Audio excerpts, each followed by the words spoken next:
Pour mieux cultiver la terre, il faut parfois prendre de l'altitude. Depuis une vingtaine d'années, les images satellites permettent d'obtenir des informations pertinentes sur l'état des cultures et des sols. Mais aujourd'hui, les drones prennent le relais. C'est une aile volante. Elle pèse 700 grammes.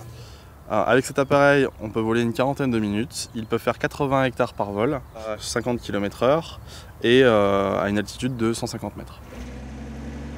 Les agriculteurs français sont de plus en plus nombreux à se tourner vers cette innovation. Près de 3500 en 2015, comme Geoffrey, jeune cultivateur des environs d'Arras. L'enjeu pour Geoffrey consiste à déterminer quelle quantité d'azote il devra répandre sur son colza pour mieux le nourrir. Ça va ? Grâce à 4 objectifs, captant les longueurs d'onde visibles, le rouge et le vert et celles proches de l'infrarouge, le drone va photographier avec précision le colza dans le champ de Geoffrey. En fait, l'appareil décolle toujours face au vent et atterrit toujours face au vent. D'accord. Donc on va pouvoir l'allumer.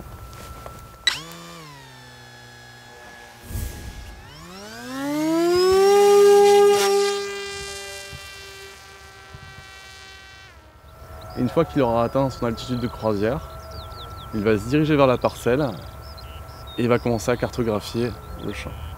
D'accord. Le drone est programmé pour suivre les points GPS de la parcelle à photographier. Il est bien plus précis qu'un satellite et peut voler sous les nuages, même si le ciel est couvert. L'intérêt au point de vue écologique, c'est donc d'éviter les excès d'azote. Et donc quand il y a un excès, la plante ne le valorise pas et ça crée une perte. Donc ça crée une perte d'azote, donc des nitrates qui peuvent après soit s'infiltrer dans les nappes, les cours d'eau. Pour Geoffrey, déterminer avec précision la quantité d'azote nécessaire permet d'éviter le gaspillage et donc de réaliser des économies.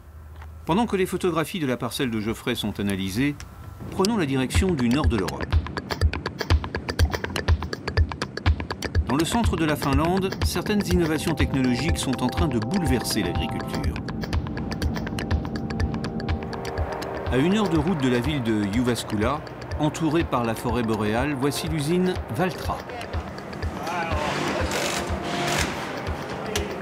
Depuis les années 50, des milliers de tracteurs y sont assemblés pour les cultivateurs des 4 coins de l'Europe. Ce qui fait aussi la fierté des Finlandais, c'est ce que renferme ce hangar de l'usine. Là, nous sommes dans le studio Valtra Unlimited, qui est un bâtiment spécial pour fournir des tracteurs sur mesure.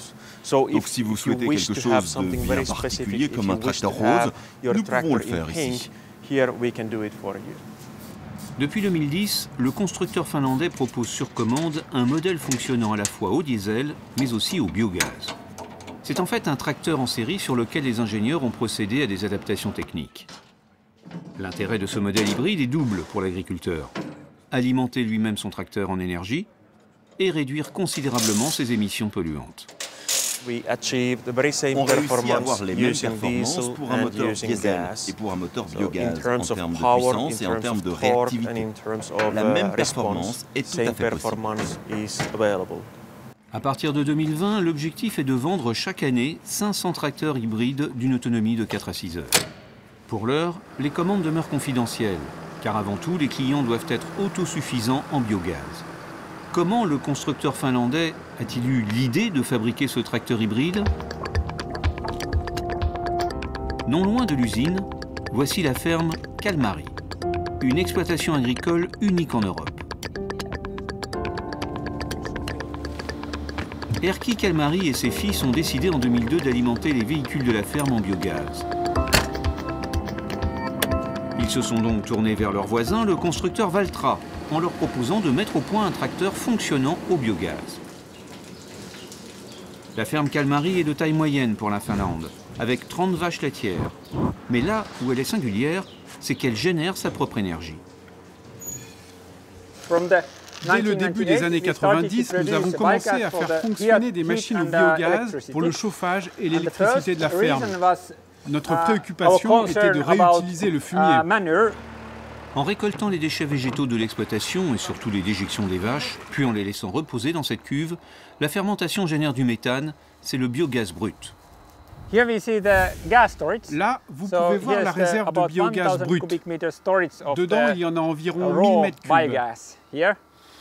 Le biogaz brut est ensuite épuré, puis comprimé, permettant de faire tourner des alternateurs et de générer l'électricité et le chauffage de toute la ferme. Évidemment, dans l'esprit de ces pionniers, l'idée d'alimenter les voitures des habitants de la région est très vite apparue. Et depuis 2014, la ferme Kalmari est aussi une station-service pour 300 véhicules roulant au gaz. Ce que nous aimerions à l'avenir, c'est qu'il y ait dans la région de plus en plus de voitures fonctionnant au biogaz et non aux énergies fossiles. Nous pourrions alimenter en biogaz les automobilistes de la région.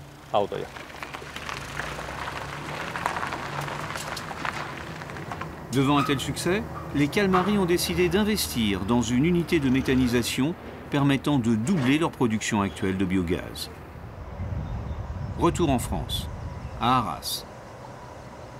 Geoffrey, notre jeune agriculteur, vient de recevoir la cartographie de sa parcelle de colza, réalisée lors du vol du drone.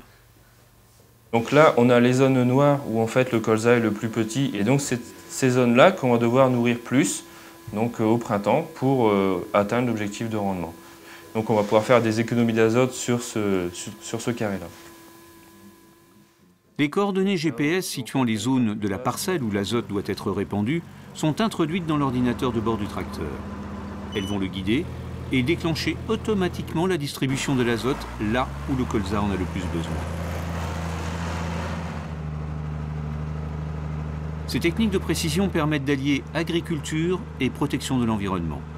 C'est ce que l'on appelle l'agroécologie.